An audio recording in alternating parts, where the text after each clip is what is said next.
We hope you enjoyed this production from the Unitarian Universalist Church of Akron.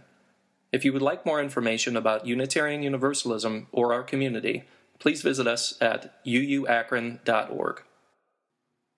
The following recording is from the May 24th service led by Reverend Tim Temerson, whose title asks a question: Is ours a peace church? Unitarian Universalism affirms peace as a core spiritual and religious value. But unlike the Amish, the Quakers, the Mennonites, and others, we are not a peace church or a peace religion. As we mark Memorial Day and remember the countless lives lost in war, today's service will ask why Unitarian Universalism is not a peace religion, and if we can truly build a world of peace while reserving the right to use force and violence. Here's some words from the Reverend Bill Schultz. Come into this place of peace and let its silence heal your spirit. Come into this place of memory and let its history warm your soul. Come into this place of prophecy and power and let its vision change your heart. Our first reading this morning comes from the Universalist side of our Unitarian Universalist tradition. This reading, it's very brief but powerful, comes from the Reverend Olympia Brown. Olympia Brown was the first woman in the history of our country who was ever ordained into the ministry by a denomination, and that denomination was the Universalists, and that was back in the late 1850s. Here is a few words from Olympia Brown called This Great Lesson. We can never make the world safe by fighting.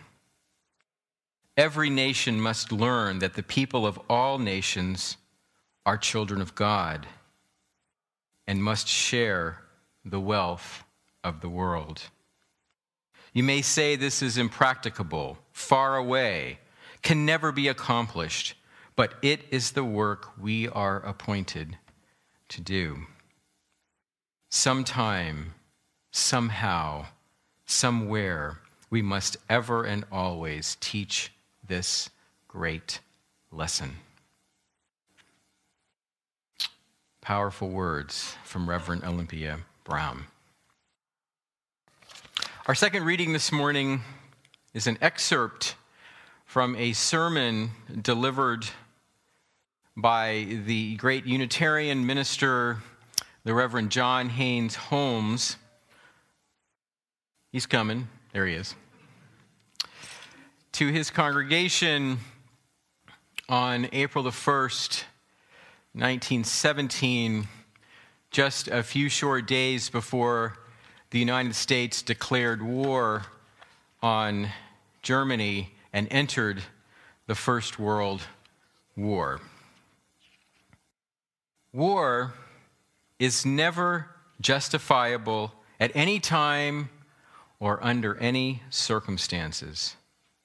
No man is wise enough, no nation is important enough, no human interest is precious enough to justify the wholesale destruction and murder which constitute the science of war.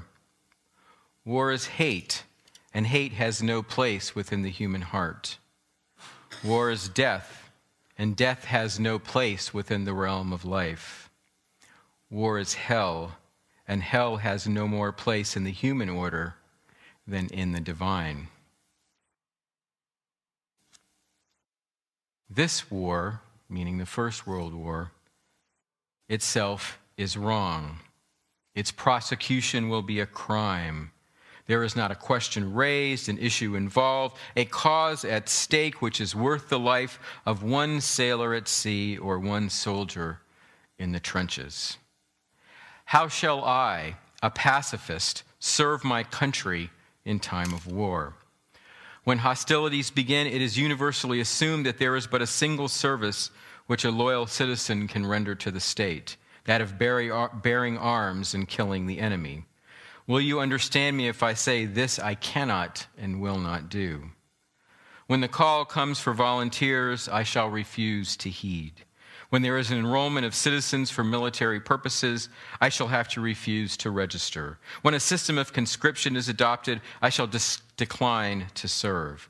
If that means a fine, I will pay a fine. If it means imprisonment, I will serve my term. No order, no law, no loss of reputation or freedom will persuade or force me to kill.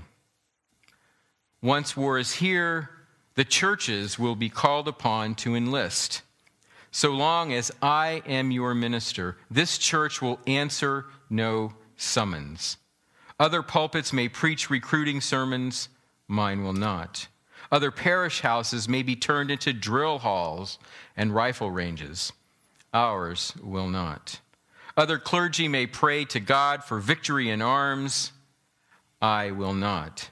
In this church, if nowhere else in all of America, the enemy will still be included in the family of God's children. So long as I am your minister, this altar will be consecrated to human brotherhood. And before it shall be offered worship to the God who, as the Bible reminds us, made out of one blood all people to dwell together upon the face of the earth. John Haynes Holmes, April the 1st, 1917. So I want to begin my remarks this morning by again paying tribute to the men and women of the United States military, and especially those who have lost their lives in war. Their courage and their sacrifice cannot be measured and must never be forgotten. We stand this day on their brave shoulders, and words can never fully do justice to the depth of their devotion.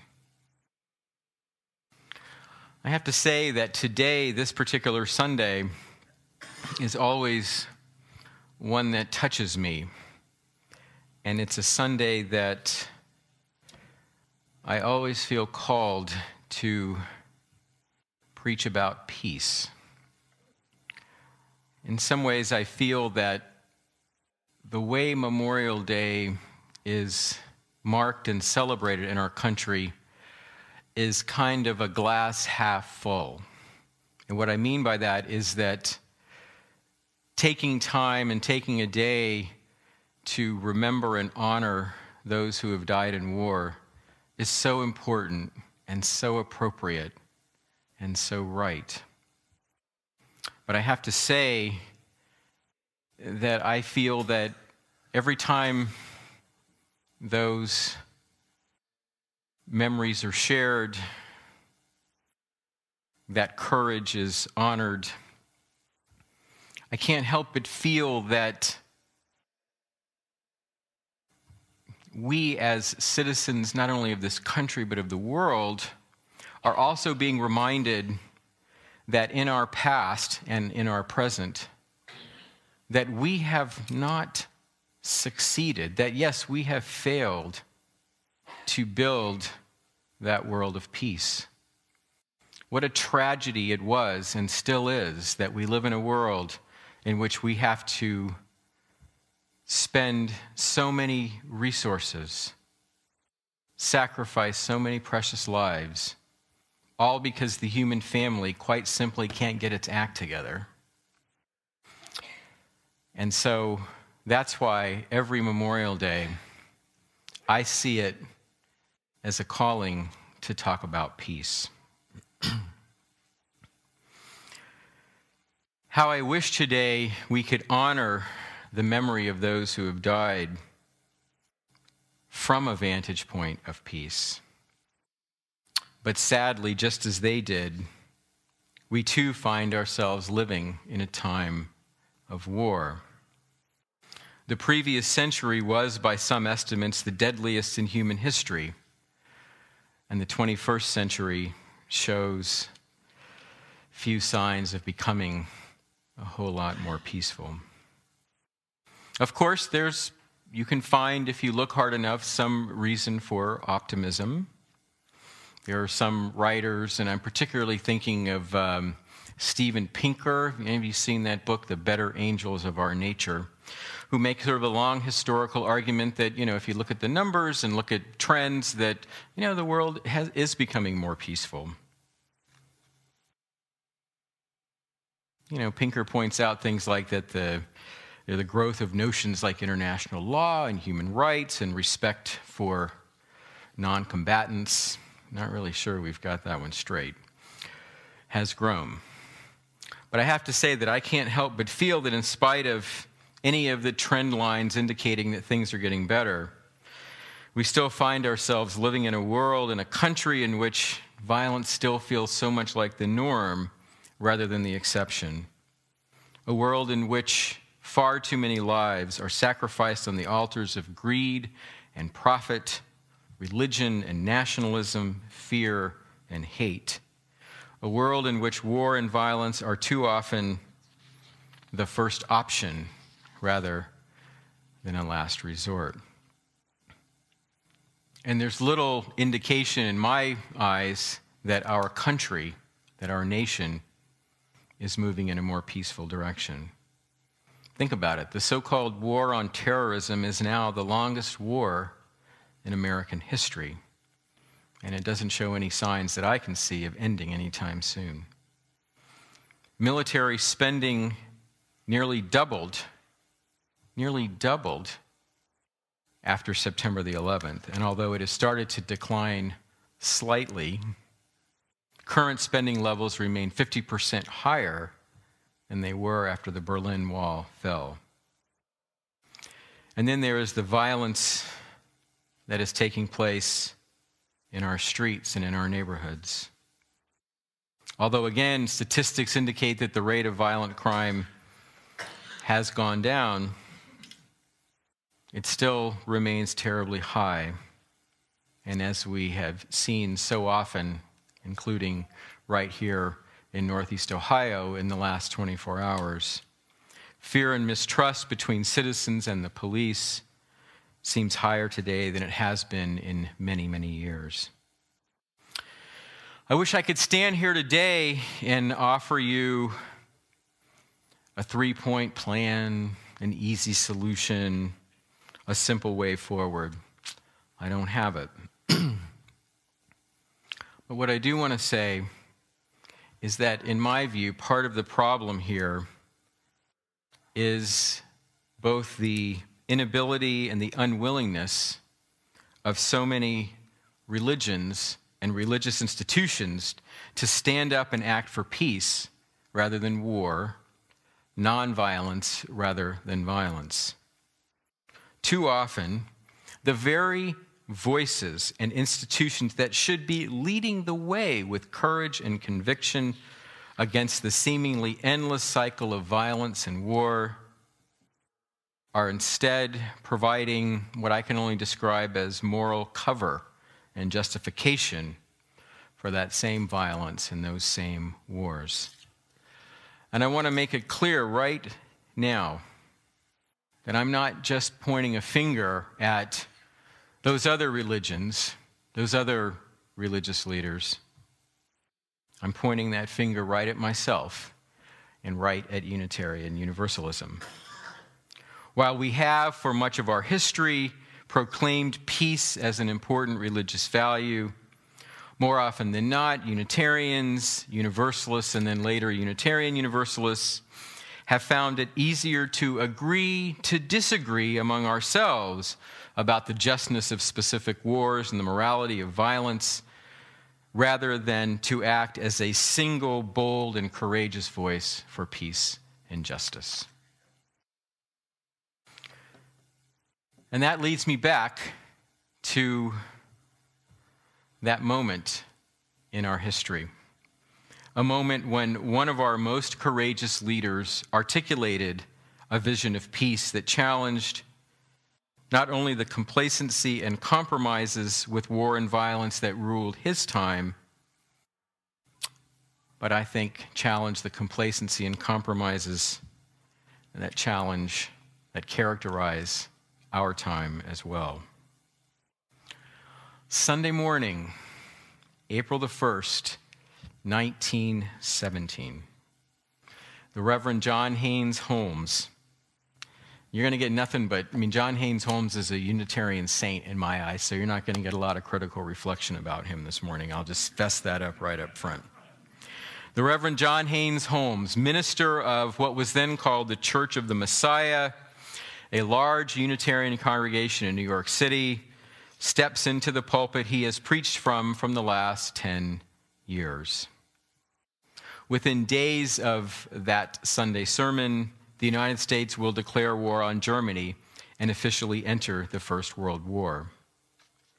War fever, anti-German sentiment is running so very high. I found on the internet a picture of this recruiting poster. You can see here the image, right? The giant ape, I guess, is clad as a German soldier, making off, kidnapping an American damsel in distress, I guess, I don't know. And this mad brute. And this kind of propaganda, of course, reappears in the Second World War as well.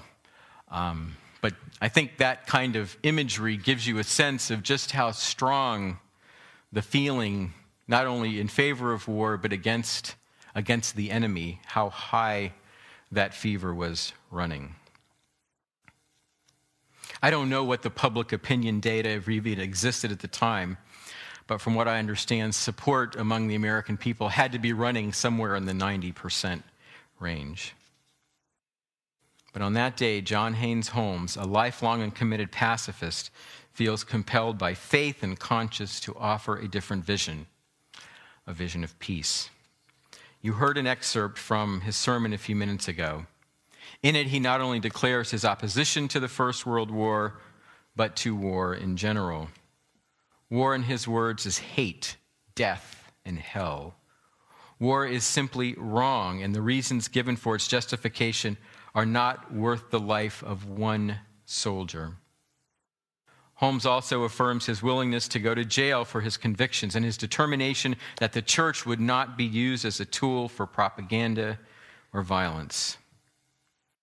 Holmes articulates his pacifism from his most deeply held religious values: love and respect for all people, and a clear refusal to demonize any person or any nation as the enemy.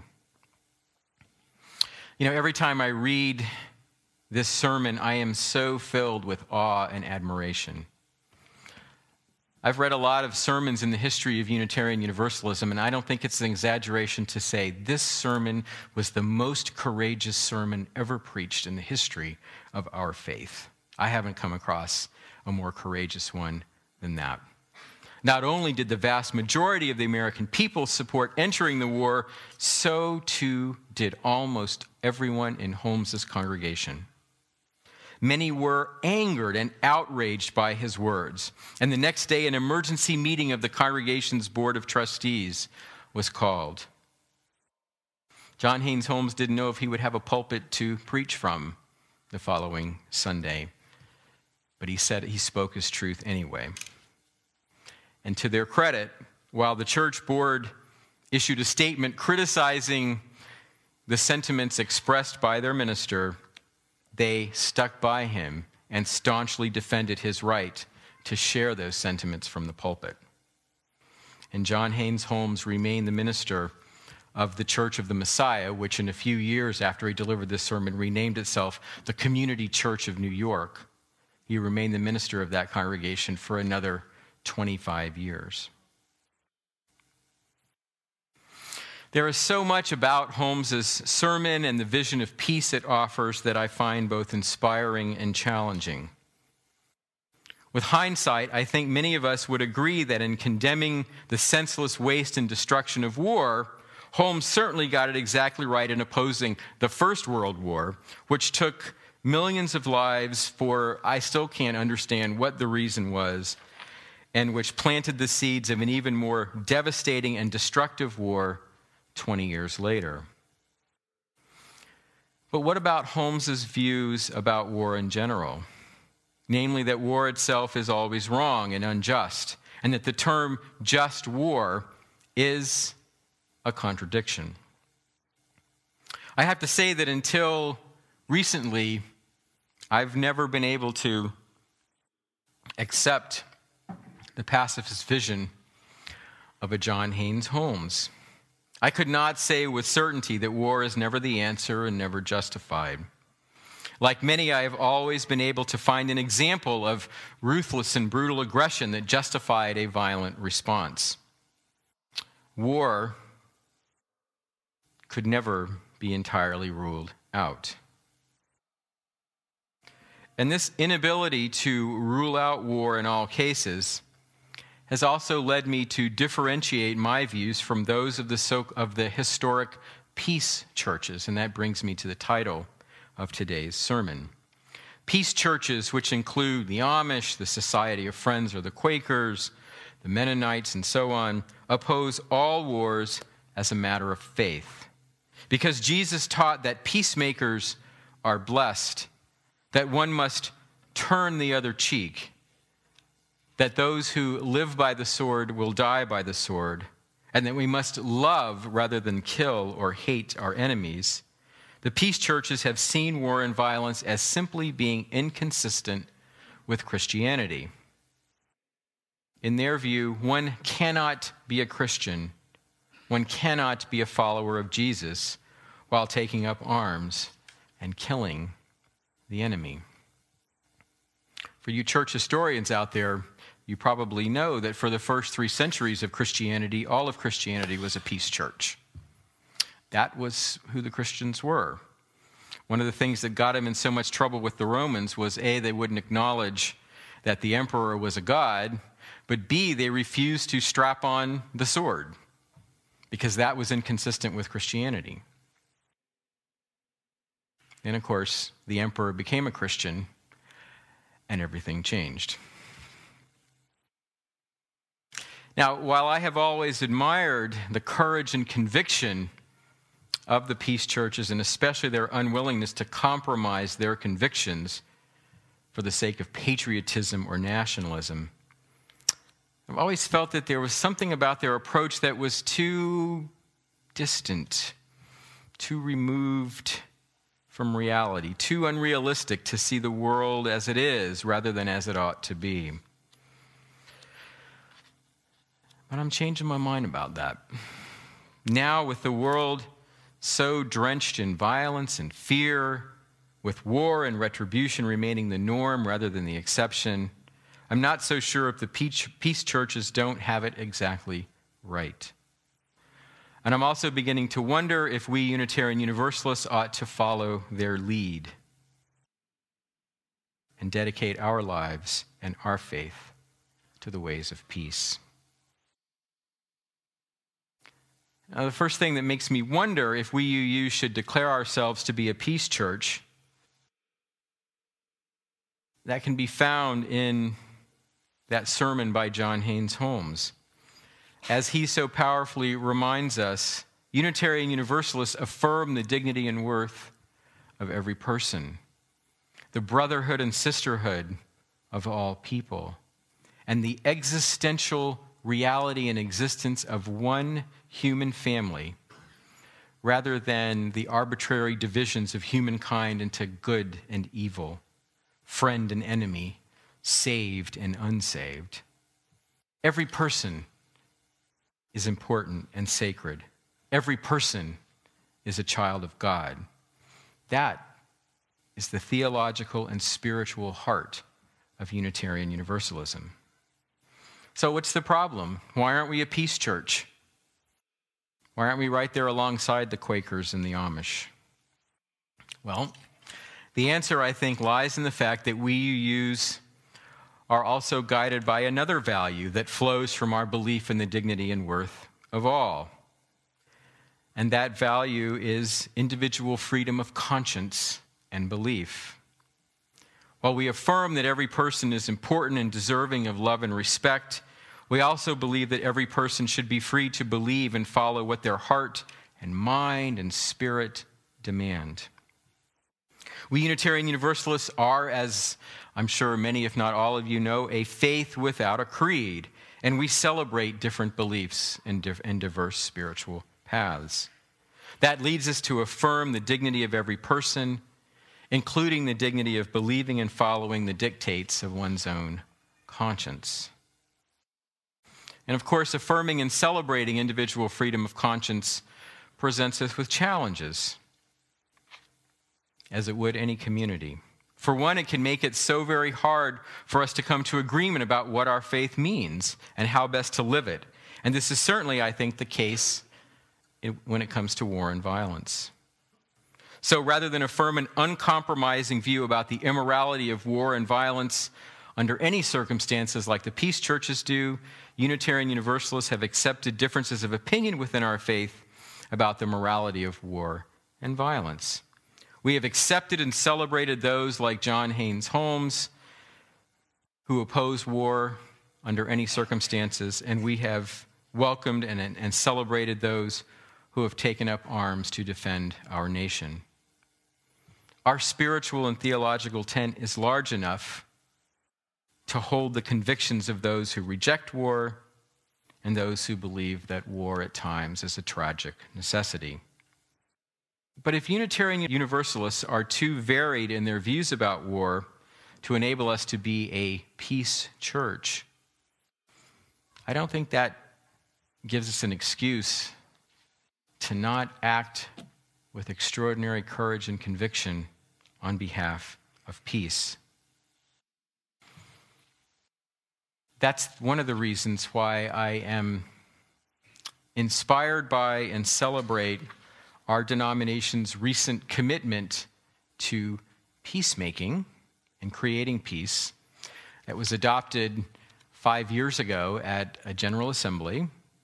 It was a very wonderful statement that was adopted, and I've put several copies of that statement on a table in Hannah Hall. I invite you to take a look, and if you're interested, and after you've given other people a turn, feel free to take one of them home with you, if you like, if you want to read more about that.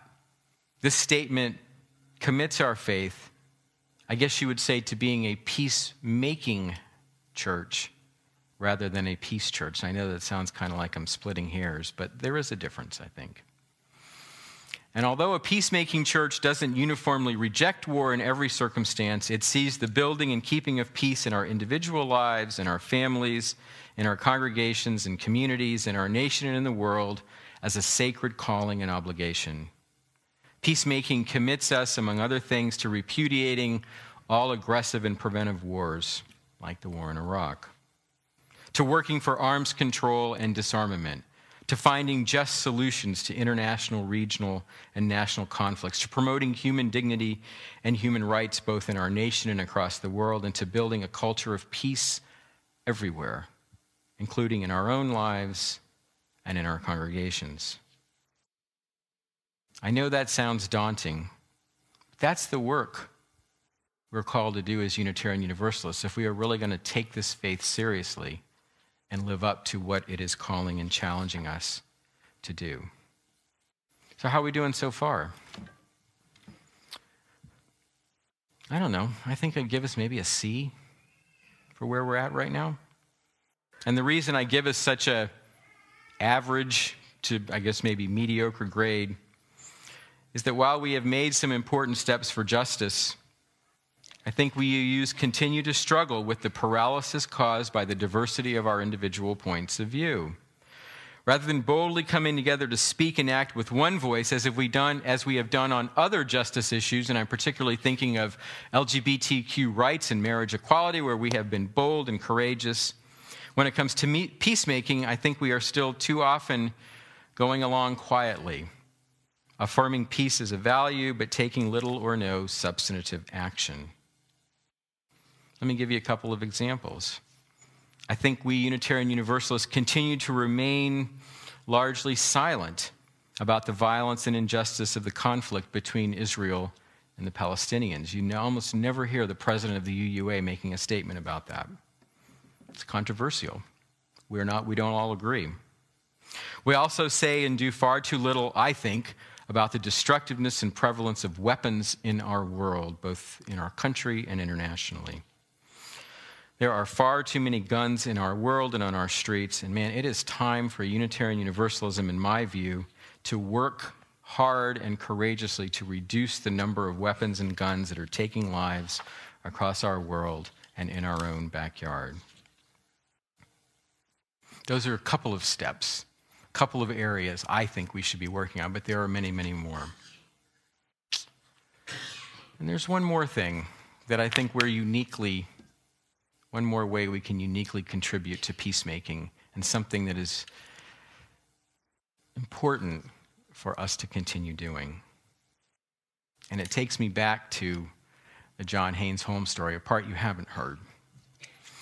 About a week after he delivered that sermon, or the week after, Holmes was at the church, probably working on his sermon for next Sunday, and as he was walking by the sanctuary, he noticed that there was a man sitting in the back pew. The sanctuary was empty, as ours is during the week most of the time. So Holmes thought, that's interesting. I wonder if the man needs some help. I'll go over and introduce myself.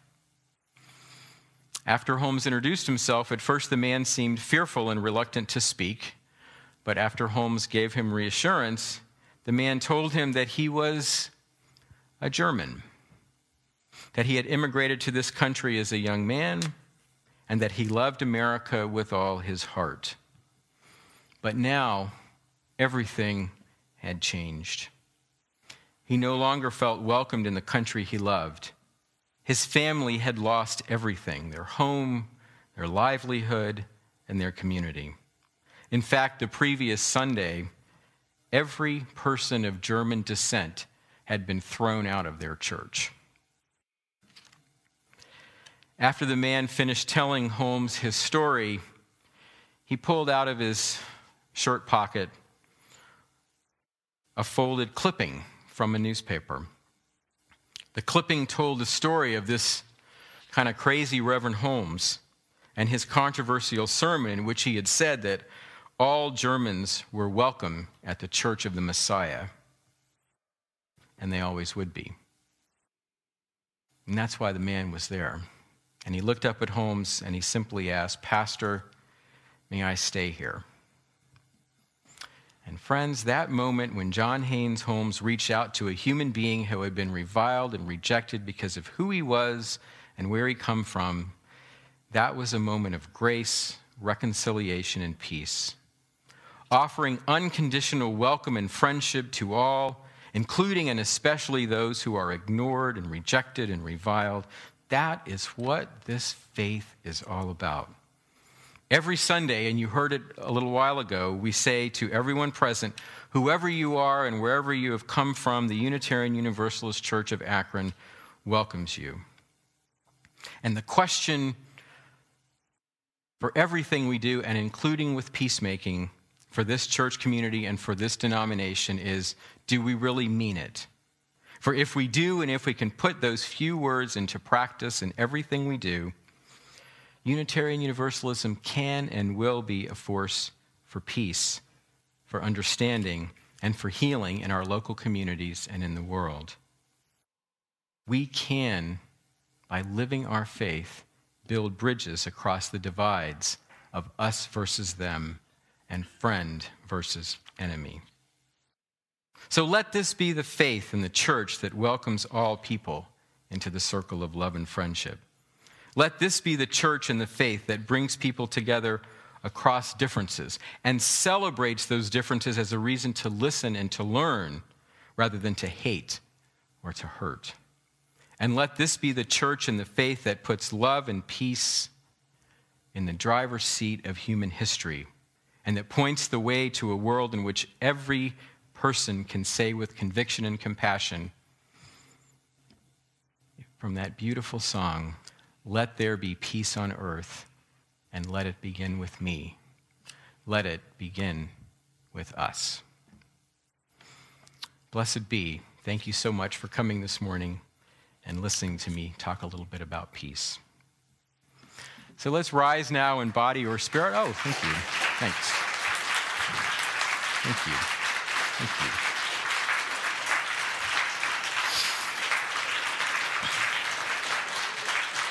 Thank you.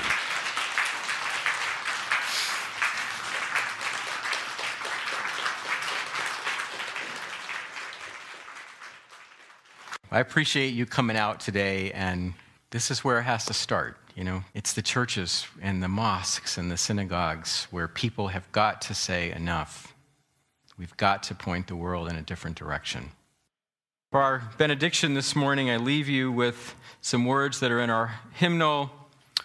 Let us journey together from death to life, from falsehood to truth. Let us journey together from despair to hope, and from fear to trust. Let us journey together from hate to love, and from war to peace.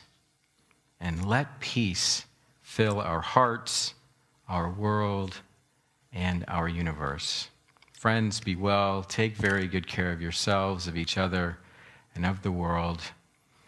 Let's begin this journey of peace together. And begin with yourselves. Give yourselves the gift of peace.